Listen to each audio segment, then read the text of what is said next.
One thing we're doing right now that increases the risk of world war is that our policies are driving Russia further into China's hands.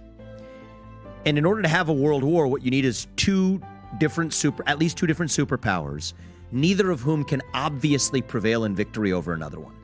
But if Russia and China are allied, as we're forcing them to be, and I'll explain how, then they could arguably outmatch the United States, because Russia has nuclear capacity ahead of that of the U.S.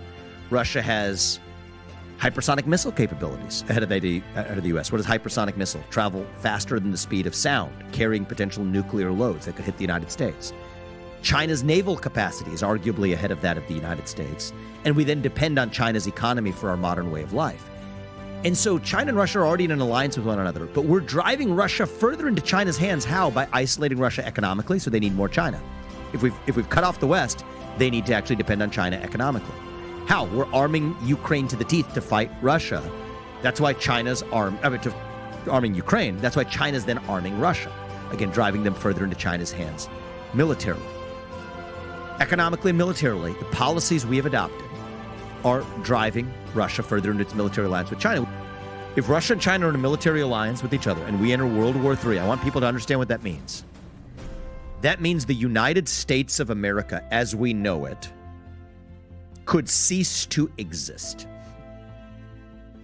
Okay, we're with two nuclear allied superpowers. I want people to understand this.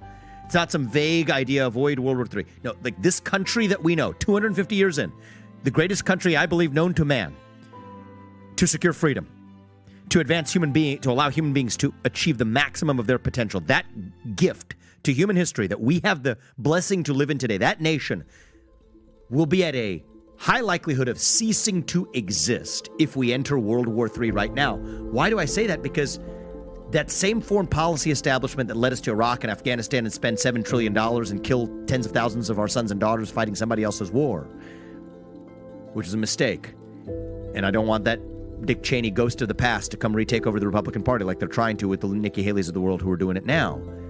That same foreign policy establishment, as they were doing those things, failed to protect the borders of this country, failed on cyber defenses, completely missing, failed on, and I want people to understand this, with a country like Iran could hit us with a super EMP, an electromagnetic pulse attack. What does that mean? It takes out our electric grid in a matter of days. You could have millions of Americans impoverished instantly if our electric grid is taken out. You could have tens of millions of Americans impoverished instantly if our entire electric grid is taken out. Space-based defenses. Russia and China both have space-based offensive capabilities. We have neither meaningful space-based offensive or defensive capabilities when it comes to space-based nuclear capabilities. So cyber, super EMP, space, border, missile defenses, all missing. So our homeland is as vulnerable as we have been in a long time. That's not even the biggest risk here. The biggest risk is at a moment where we're bankrupt, where we have no industrial capacity in the United States, and the foundation of war is absolutely economics, and we have the economic backbone not to fight this war right now from an industrial capacity standpoint. But our own homeland is as porous and vulnerable as it is. And so there's a reason why younger people do not like the idea of going to war, right? Young people who are disaffected from politics, you want to pay attention right now?